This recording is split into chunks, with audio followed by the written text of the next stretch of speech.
As ruas são de ouro e de cristais. Ali tudo é vida, ali tudo é paz, morte e choro.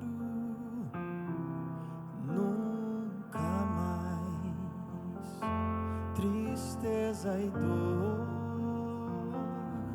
Nunca mais.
As nações andarão em sua luz e as portas jamais se fecharão. A cidade é de ouro puro, de jaspe é seu muro, além do rio azul. Morte e choro, tristeza e dor, nunca mais, nunca mais. Morte e choro, tristeza e dor.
Que bom estarmos juntos mais uma vez, mais uma quarta de poder. Que bênção. E olha só como passou rápido, né, Olivia? Quase um ano já se foi, hein? Parece que foi ontem. Pois é, nossa penúltima reunião do ano da Quarta de Poder do Ministério da Mulher. E nós estamos muito felizes com a companhia de vocês a cada quarta-feira, cada primeira quarta-feira do mês. Ah, você perdeu algum dos sermões? Não se preocupe. É só ir lá no YouTube da igreja, o NASP EC, e encontrar as nossas programações, seja Quartas de Poder, sejam as lives Milagres Atuais. E por falar em live, né, Olivia? Nesse nosso mês de outubro, nós tivemos a nossa última live do ano. E que bênção, né? Cada dia que a gente trabalha nesse ministério, a gente vê as bênçãos de Deus ali. E quantos motivos para agradecer a Deus também por nos fazer parte desse ministério, né? E como estamos felizes por isso. É verdade. Então, nesse mês, nós tivemos a live do Milagres Atuais voltada para os milagres de cura relacionados ao câncer, já que no outubro a gente pega muito no pé de todo mundo, o Outubro Rosa. Vamos fazer o autoexame, vamos buscar, porque vocês estiveram na última live, lembram do testemunho que eu dei, que eu disse que o milagre maior, no meu caso, foi descobrir a doença, mas a gente só descobre se é o primeiro sinal, a gente vai, procura um médico, a gente faz sempre o exame. Então, foi uma bênção. E se você não assistiu, vá lá no YouTube também e assista Milagres Atuais. E essa, como a Esther falou, já estamos chegando aí na penúltima Quarta de Poder, e hoje nós seremos muito abençoados, porque nós teremos a mensagem pela Tânia Pinheiro. Ela falará para nós, vai abrir a palavra e vai compartilhá-la conosco através do seu Santo Espírito de Deus. Até meio gaguejando, porque eu estou emocionada, porque hoje tem meninas lindas para cantar para a gente, que é a canção delas. Nós seremos hoje abrilhantados por meninas que estudam na escola básica aqui do Colégio NASP, e cantarão para nós, louvarão a Deus. Então, vai ser tão lindo que eu estou até emocionada, viu, Esther? Ai, não tem como não se emocionar, né? Vocês também vão se emocionar ao ouvi-las. Eu agradeço desde já ao Douglas, o maestro Douglas Carvalho, que ensaia tão bem, com todo o amor, essas meninas. E elas cantam fácil, cantam lindo, e vocês vão ver. Que vocês, meninas, possam sempre consagrar os seus dons a Jesus em primeiro lugar. Obrigado também ao Gabriel, que vai estar acompanhando no piano, e a minha amiga Tânia, né, nossa amiga, né, Olivia, por ter aceito estar conosco nesta quarta-feira de poder para repartir a palavra de Deus. E quando nós pensamos numa quarta-feira, e várias delas, vocês que estiveram acompanhando conosco, nós passamos orando também. E hoje a gente traz uma mensagem de consagração. E o verso que nós vamos ler agora está lá em Levíticos 20, no versículo 7. Hoje eu estou muito alterada, né? Levíticos 27, que diz assim: consagrem-se, porém, e sejam santos, porque eu sou o Senhor, o Deus de vocês.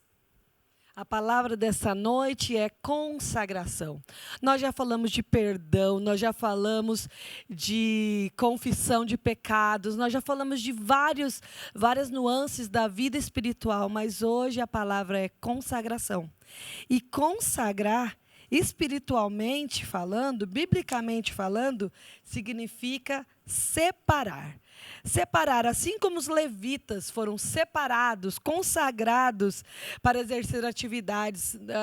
Há alguns sábados atrás, aqui na nossa igreja, o NASP, nós tivemos a consagração das diaconisas. Elas foram separadas para um serviço especial dentro da igreja. Assim também, o nosso dízimo é um dinheiro consagrado, separado porque é de Deus. Então, consagração é a separação. Essa consagração que a gente pede a Deus, nós falamos a Deus, consagramos a nossa vida a Ti, quer dizer, nós separamos a nossa vida primeiro para Deus, primeiro a Deus. Em Provérbios 16, versículo 13, nós podemos ler essa linda passagem: consagre ao Senhor tudo o que você faz, e os seus planos serão bem-sucedidos. Você já deve ter visto na Bíblia histórias lindas de pessoas que se consagraram a Deus e tudo que fazia era bem-sucedido. Nós vemos a história de José, né? Que personagem.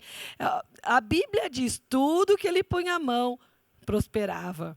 Então, consagre-se hoje a Deus, consagre ao Senhor. O conselho bíblico nos orienta a separar tudo de bom, tudo que somos, para fazer primeiramente a Deus. E depois as outras coisas nos serão acrescentadas. Buscai primeiro o reino de Deus, separar um tempo da nossa vida a Deus. Primeiramente, colocar Deus em primeiro lugar na nossa vida. Que possamos sempre pedir a Deus essa consagração constante, ao separarmos a melhor parte da nossa vida a Ele.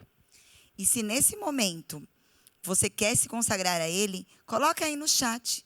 Conta pra gente. E se você também tem algum pedido, se você estiver passando por um momento de dificuldades, um momento talvez sombrio da sua vida, compartilha conosco, porque nós queremos orar com você. Se você também tem um motivo para agradecer, para louvar a Deus, escreva para nós, porque nesse momento nós vamos louvar a Deus com um hino.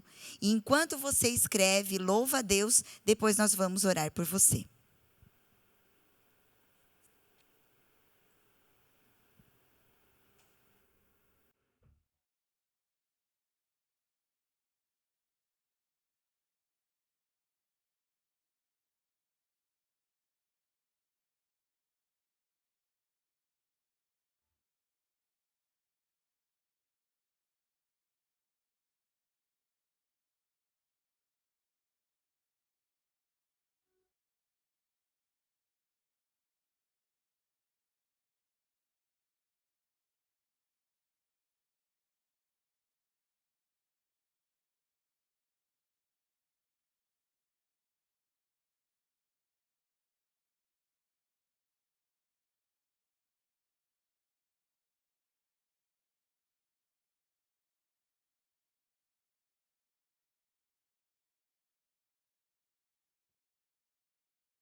Oremos.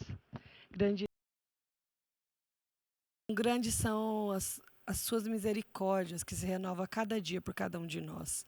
Sem elas, o que seria de nós? Obrigado, bom Pai, porque a cada manhã podemos despertar e agradecer por um novo dia. E o milagre da vida nós podemos sentir ao longo do dia. Nós te agradecemos por tua bondade, que nos ajuda também, que nos impulsiona a sermos bons também. Que o Senhor venha estar conosco, que nesta noite nós possamos ouvir a tua voz através das músicas que serão cantadas, da mensagem que será falada aqui. Que tudo isso, Senhor, possa nos levar mais perto de ti e possa nos acender o desejo cada vez maior de consagrarmos a nossa vida diariamente, constantemente a ti. Toma, Senhor, o nosso coração, a nossa vida e ajuda-nos para que possamos te servir cada vez mais, para abreviar a sua volta nessa terra. Em nome de Jesus oramos. Amém.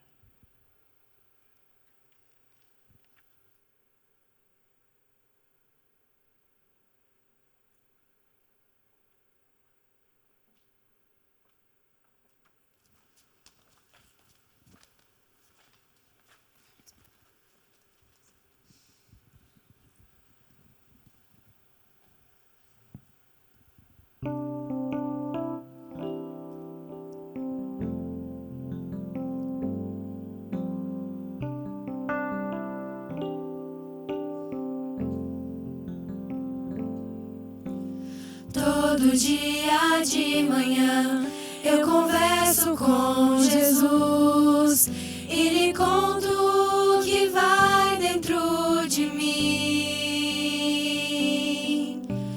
Todo dia de manhã lhe dou as chaves do meu coração e as minhas incertezas eu entrego em suas mãos. Ser de Jesus é muito bom, sentir sua paz e proteção. Preciso tanto desse amigo sem igual. E ao começar um novo dia, vou à fonte de poder. Falar com ele me dá forças pra viver.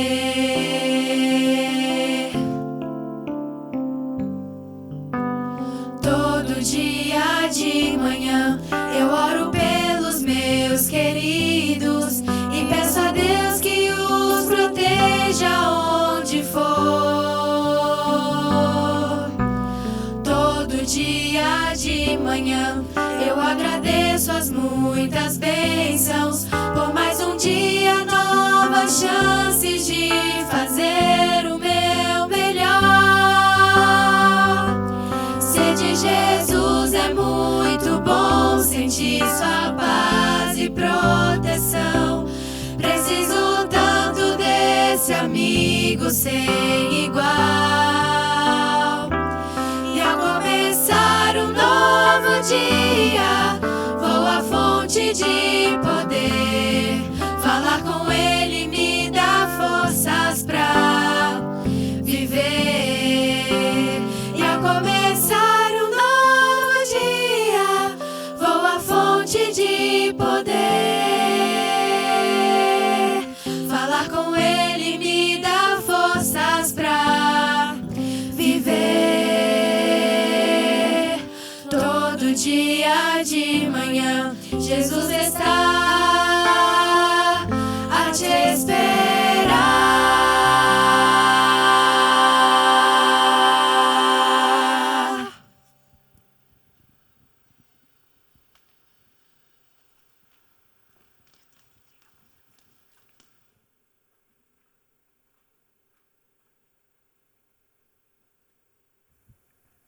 Obrigada, meninas, pela mensagem. Com certeza Deus foi louvado nessa noite. Boa noite. Estou muito contente por poder hoje estudarmos juntos a palavra de Deus. E hoje nós iremos falar sobre muletas. Qual é a função das muletas para um deficiente? E se tirássemos dele as muletas? Nós também, embora não pareça, temos muleta sobre as quais nós podemos nos apoiar.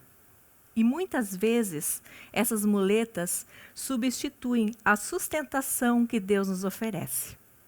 Nessa noite nós vamos falar sobre um personagem que eu gosto muito, que é Davi. Se nós formos analisar a Bíblia, Abraão é citado em 14 capítulos. José também, em 14 capítulos. Jacó, em 11 capítulos. Elias, em 10. E Davi? Davi, em 66 capítulos no Antigo Testamento, mais 59 referências no Novo Testamento.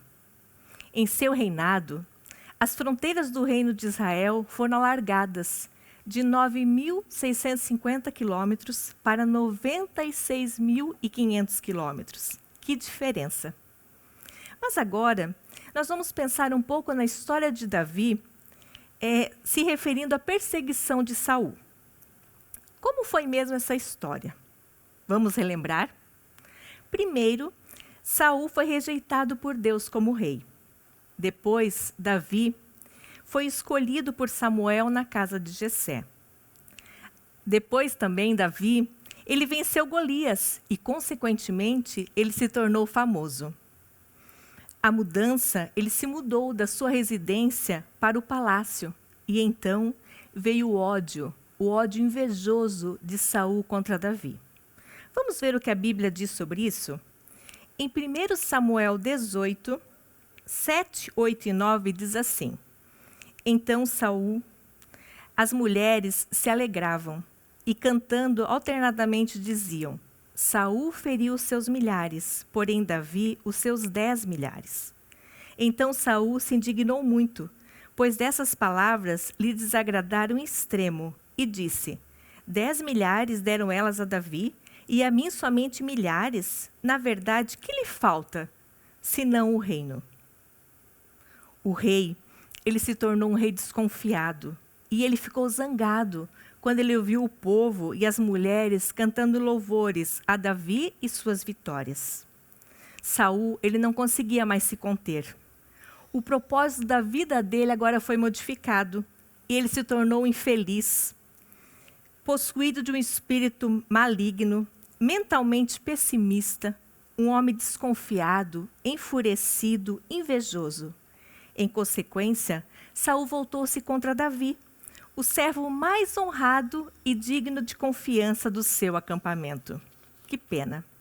Vamos ver o que a Bíblia continua nos falando. 1 Samuel 18, 10 e 11. Diz assim: No dia seguinte, um espírito maligno da parte de Deus se apossou de Saul, que teve uma crise de raiva em casa, e Davi, como nos outros dias, dedilhava a harpa. Saul, porém, trazia na mão uma lança, que arrojou dizendo: Encravarei a Davi na parede. Porém, Davi se desviou dele por 2 vezes. Pare um pouco e agora imagine essa cena. Pense na pressão que estava ali agora naquela sala.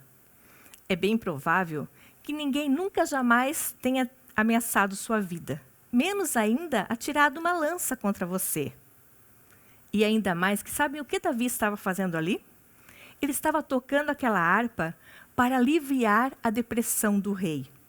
Quando, de repente, uma lança passa muito próximo a ele. E olhem o que diz a Bíblia em 1 Samuel 18, 12. Saul temia Davi, porque o Senhor era com este e se tinha retirado de Saul. Não é curioso? Exatamente a pessoa que estava em seu encalço era a pessoa que lhe temia. Esse era o caso de Saul e Davi. Continuando ainda a nossa leitura da Bíblia, em 1 Samuel 18, 14 em diante diz assim: Davi lograva bom êxito em todos os seus empreendimentos, pois o Senhor era com ele. Então, vendo Saul que Davi lograva bom êxito, tinha medo dele. Porém, todo Israel e Judá amavam Davi. Davi não cometera qualquer erro para Saul estar com ódio dele. Ele foi um modelo de humildade, confiabilidade, integridade. Mas Deus aqui, ele começa a tirar as muletas de Davi, uma de cada vez. Em 1 Samuel 19:8, nós lemos: Tornou a haver guerra, e quando Davi pelejou contra os filisteus e os feriu com grande derrota e fugiram diante dele. Davi aqui na Bíblia é evidentemente agora um oficial do exército de Saul, ou talvez comande um batalhão ou uma divisão de soldados. Neste posto de liderança ele saiu, lutou contra os filisteus e os derrotou. Mas vejam, será que Saul ficava feliz com isso? Nos versos 9 e 10 diz assim: O espírito maligno da parte do Senhor tornou sobre Saul. Estava este assentado em sua casa e tinha na mão a sua lança, enquanto Davi dedilhava o seu instrumento. Procurou Saul encravar a Davi na parede, porém ele se desviou do seu golpe, indo a lança ferir a parede. Então fugiu Davi e escapou. Essa foi a segunda vez que Saul atacou Davi com uma lança. Marque as palavras: Davi fugiu e escapou, porque elas se repetem durante esse período da vida de Davi. Isso se torna um padrão, um meio de sobrevivência. Então, a primeira coisa, a primeira muleta que Davi perdeu foi a muleta da boa posição. Ele entrara no exército, provara ser um soldado fiel e até heróico, pois ele havia matado Golias. E agora, tudo isso desaparecera diante do voo de uma lança. Davi nunca mais servirá no exército de Saul. Essa, então, foi a primeira muleta que lhe foi tirada. A segunda muleta que Deus tirou, que é removida por Deus de Davi, é a sua esposa. Saul prometera dar sua filha como esposa ao homem que matasse Golias. Mas os motivos de Saul, no entanto, não eram puros. Olhem o que diz a Bíblia.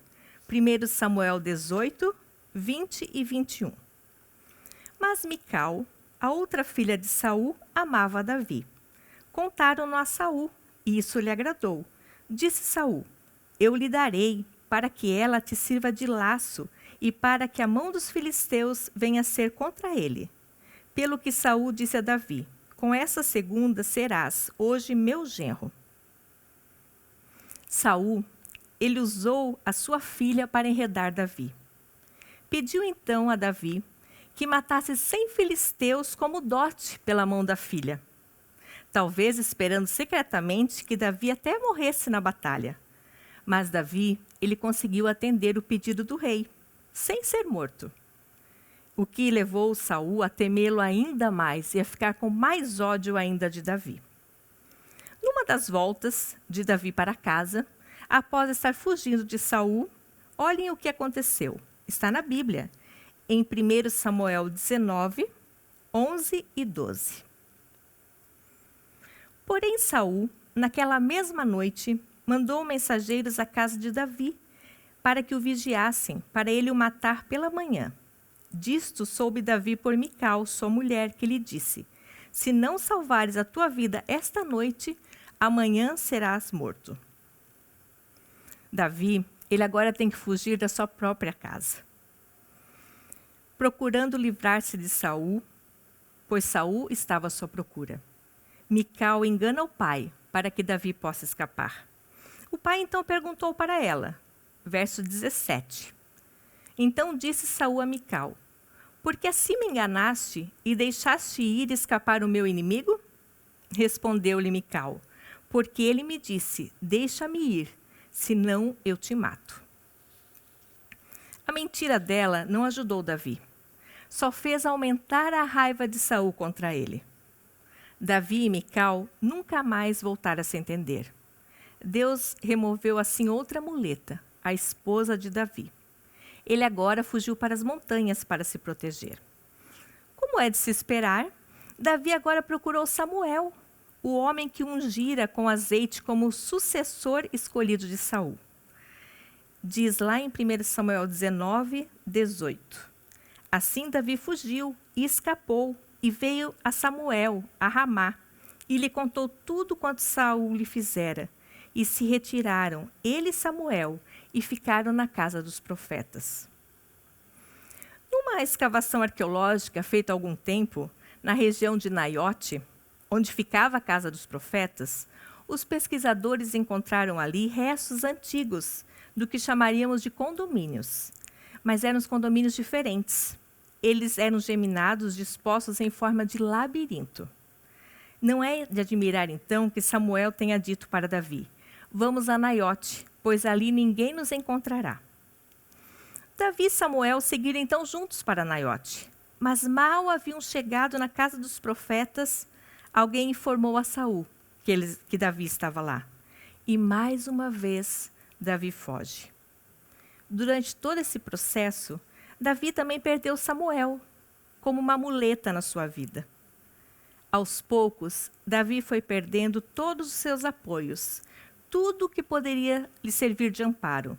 Sua posição na corte do rei e no exército, sua esposa e agora Samuel. A estabilidade emocional de Davi foi diminuindo gradativamente. Deus tinha seu propósito para a vida de Davi, e ele não poderia se apoiar em muletas. O jovem guerreiro, calmo e confiante de outrora, agora ele está sentindo pressão. E ele agora vai procurar o seu amigo mais íntimo, Jonatas, filho de Saul. Só que Davi, que era tão calmo, ele chega agora gritando para Jonatas: por que seu pai quer me matar? O que eu fiz de errado? Que pecado eu cometi? Por que ele está agindo assim comigo, Jonatas? Jonatas, inocente, respondeu: isso não pode ser, meu amigo. Você não vai morrer. Meu pai ele não faz nada, grande ou pequeno, sem falar comigo. Por que ele esconderia algo assim de mim? Não pode ser. Olhem então o que Davi diz para ele. 1 Samuel 23. Então Davi respondeu enfaticamente: muito bem sabe teu pai, que da tua parte achei mercê, pelo que disse consigo. Não saiba isto, Jonatas, para que não se entristeça. Tão certo como vive o Senhor, e tu vives, Jonatas, apenas a um passo entre mim e a morte. Que declaração! A morte o seguia de perto. Você já viveu assim, a um passo da morte? Alguns veteranos de guerra podem identificar-se com essa ideia. Um ex-combatente da Segunda Guerra Mundial, ele relatou: meu cabelo embranqueceu da noite para o dia, em uma dessas horrendas guerras. Podemos pensar que talvez Davi tenha também ficado grisalho muito cedo, mas nós não temos certeza. A certeza que nós temos é que Saul odiava Davi e queria vê-lo morto. Agora então, Jonatas diz para Davi, antes que eles se despeçam. 1 Samuel 20, 42 e 43. Disse Jonatas a Davi: vai-te em paz, porquanto juramos ambos em nome do Senhor, dizendo: o Senhor seja sempre entre mim e ti, e entre a minha descendência e a tua. Então se levantou Davi e se foi, e Jonatas entrou na cidade. Jonatas combinou com Davi que se Davi estivesse realmente correndo risco de vida, ele iria dar um jeito, iria lhe avisar. Essa história toda está em 1 Samuel 20. É uma história bastante dramática. No final, então, Jonatas foi para um lado e Davi para o outro. Que momento para Davi! Deus tirara o seu posto, a sua esposa, Samuel e agora Jonatas, seu amigo mais íntimo. A seguir, então, vem o golpe final. Davi perde o amor próprio. Esta é a última muleta. Deixar de se gostar é algo muito doloroso. Olhem o que diz a Bíblia. 1 Samuel 20, 10. Levantou-se Davi naquele dia e fugiu de diante de Saul e foi a Ax, rei de Gate. Gate? Você já ouviu falar em Gate? Será que você ouviu certo? Sim, era ali que havia vivido Golias, o defensor dos filisteus. Gate era o quartel-general, a cidade-chave dos filisteus. E apesar de tudo isso, ali estava Davi em Gate, procurando pelo rei. Ele logo foi reconhecido na mesma hora, transitando pelo território inimigo. O verso 11, olha o que eles dizem. Porém, os servos de Aques lhe disseram: Este não é Davi, o rei da sua terra? Não é a este que se cantava nas danças, dizendo: Saul feriu seus milhares, porém Davi os seus 10 milhares? Como Davi não era tolo, veja o que ele faz em seguida. Você não vai acreditar, mas está na Bíblia, nos versos 12 e 13. Davi guardou essas palavras consigo, considerando-as consigo mesmo, e teve muito medo de Aquis, rei de Gate, pelo que se contrafez diante deles, em cujas mãos se fingia doido. Engravatava nos postijos das portas e deixava correr saliva pela barba. Que coisa! Será mesmo Davi, o nosso campeão, espumando pela boca, arranhando as portas com ares de louco, enquanto a saliva escorria pela barba? Davi chegara ao fundo do poço. Vou lhe dizer uma coisa. Quando cada uma das suas muletas é removida, as coisas começam a balançar. E com Davi não foi diferente. Vejam agora a reação do rei. Versos 14 e 15. Então disse Aques aos seus servos: Bem vedes que este homem está louco. Por que me o trouxestes a mim? Faltam-me a mim doidos para que me trouxesses este para fazer doidices diante de mim? Há de entrar este na minha casa? O rei, ele fala então: Já tenho louco suficiente nesta corte, não me tragam outro. Ele, em outras palavras, ele quis dizer: livrem-se dele. E por mais estranho que pareça, Davi não pôde encontrar alívio nem no acampamento inimigo. Eles o expulsaram de lá. Davi, ele tinha uma posição, ele perdera. Ele tinha uma esposa, e ela fica para trás. Ele tinha o profeta Samuel, e teve que deixá-lo. Tinha um amigo íntimo, e se vira obrigado a separar-se dele. Afinal, ele era filho de Saul. Agora, ele perdera igualmente o amor próprio. À semelhança de Jó, Davi também ele foi golpeado. Agora você pode se questionar, mas qual o propósito de tudo isso? Existem muitos séculos entre a história de Davi e nós. Este homem, apesar disso, este homem e suas experiências são muito relevantes para os nossos dias. Uma delas é a experiência e o cuidado de nos apoiarmos nos outros. Outras pessoas, outras coisas, em vez de nos apoiarmos e colocarmos Deus em primeiro lugar na nossa vida. Davi sabia agora o que era ter removidos os suportes. Nós, quando crianças, nos apoiamos em nossos pais, depois na escola, nos professores. Quando chega a idade adulta, podemos apoiar nosso trabalho ou profissão, nosso cônjuge, apoiamos-nos em um amigo. Mas quando essas coisas se transformam em muletas, podem prejudicar nossas vidas. Principalmente quando as muletas se tornam substitutos de Deus. Vamos ver o que a Bíblia diz em Deuteronômio 33, 27. Deuteronômio 33, 27 diz assim, a primeira parte. O Deus eterno é a tua habitação, e por baixo de ti estende os braços eternos. Sim, Deus estende os braços eternos para nós. Só Deus é a nossa força. Em última análise, só devemos nos apoiar nos braços eternos de Deus. Tem um capítulo da Bíblia que eu gosto muito. É Isaías 41. Lá diz assim, versículo 10. Não temas, porque eu sou contigo. Não te assombres, porque eu sou o teu Deus. Eu te fortaleço e te ajudo e te sustento com a minha destra fiel. Sim, Deus pode nos sustentar, Mas enquanto nós estivermos apoiando em coisas, nós não nos apoiamos em Deus. Eles se tornam substitutos de Deus.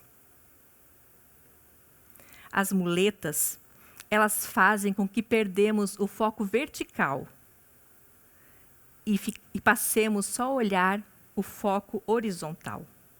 As muletas humanas paralisam o andar pela fé. Sabem, as muletas, elas oferecem um alívio apenas temporário, como um remédio para dor de cabeça. Elas não nos fazem suportar as tempestades da vida. Mas Cristo, sim, Ele é uma solução permanente. Talvez eu esteja falando para alguém que está vivendo o processo de remoção das muletas da sua vida e está sentindo muita dor e insegurança. Para alguns, as muletas podem ser representadas por um namoro rompido. O homem ou a mulher que você achava que era escolha de Deus para a sua vida, desapareceu. O relacionamento foi rompido. Alguns testemunharam ou estão testemunhando a morte do seu casamento. A última coisa do mundo que você acharia que iria acontecer está acontecendo. Para outros, pode ser a morte de um sonho. Tudo o que você esperava e planejava, de repente desapareceu. Você tem agora uma escolha. Pode olhar em volta, procurando muletas em que se apoiar, ou pode apoiar-se em Deus, a verdadeira solução. Li uma oração há algum tempo que dizia assim: Pai, quero conhecer-te, mas meu covarde coração teme desistir dos meus planos e conhecer os teus planos para mim. Venho a ti tremendo, mas venho. Por favor, arranca do meu coração todas essas coisas às quais há tanto tempo venho me apegando e se tornaram uma parte do meu eu, para que possas entrar e nele habitar sem qualquer rival. Depois farás glorioso o lugar em que meus pés pisam. Então meu coração não necessitará do sol para brilhar, pois tu serás a sua luz, e nele não haverá noite. É isto que o homem pode dizer quando sua mulher chega em casa, com o exame na mão, suspira e lhe diz: querido, recebi o resultado do exame e há uma forte suspeita de algo maligno. Essa é a experiência de uma mãe quando houve um diagnóstico. É leucemia. Você sente isso quando alguém lhe chama e diz: não precisamos mais do seu serviço. Ou pode acontecer quando uma esposa ou um marido diz: não gosto mais de você. Não há nada de errado em procurar apoio, se você se apoiar primeiramente e completamente no Senhor. Pelo fato de ser humano, você precisa se apoiar. Não pode caminhar sozinho pela vida da fé. É por isso que tem a Jesus Cristo. Dentro do coração existe um santuário que ninguém pode ocupar, a não ser Ele. Não há nada de errado, digo novamente, com a ideia de procurar apoio, se você estiver se apoiando primeiro no Senhor. Numa aula de filosofia, o professor queria demonstrar um conceito aos seus alunos. Ele então pegou um vaso de boca larga e dentro colocou primeiramente uma pedra grande. Então perguntou à classe: está cheio? Pelo que os alunos olharam, o vaso era grande, mas a pedra também era grande. E a maioria respondeu sim. O professor então pegou um balde de pedregulhos e virou dentro do vaso. Aquelas pequenas pedras se alojaram nos espaços entre a pedra grande. Então ele novamente perguntou aos alunos: e agora, está cheio? Desta vez, alguns alunos ficaram meio hesitantes, mas a maioria respondeu sim. Então o professor pegou uma lata de areia e começou a derramar areia dentro do vaso. A areia preencheu os espaços entre a pedra grande e os pedregulhos. E novamente agora o professor pergunta: e agora, o vaso está cheio? Agora a maioria dos alunos já está receosa, mas novamente a maioria respondeu sim. Então o professor pegou um jarro com água e despejou dentro do vaso. A água encharcou a areia. Neste ponto, o professor perguntou para a classe: Qual é o segredo para caberem todos esses materiais no vaso? E então chamou um aluno e disse para ele: vamos, experimente. Entregou-lhe então um vaso igual ao primeiro, com também uma pedra grande, com a mesma quantidade de pedregulhos, de areia e de água. O aluno então começou a experiência. Colocou água, depois a areia, depois os pedregulhos e por último tentou colocar a pedra grande. Verificou surpreso que eles não couberam no vaso. Então o professor concluiu: o segredo é colocar primeiro a pedra grande. Sim, Jesus é a pedra grande e ele deve ser o primeiro em nossas vidas. Não cultue a sua posição, não transforme qualquer bem que possui em um ídolo, não transforme seu cônjuge ou seus filhos em ídolos. Coloque o Senhor como tesouro no seu coração e só se apoie nele. Davi, ele precisava aprender esse princípio extremamente importante. E talvez você também precise.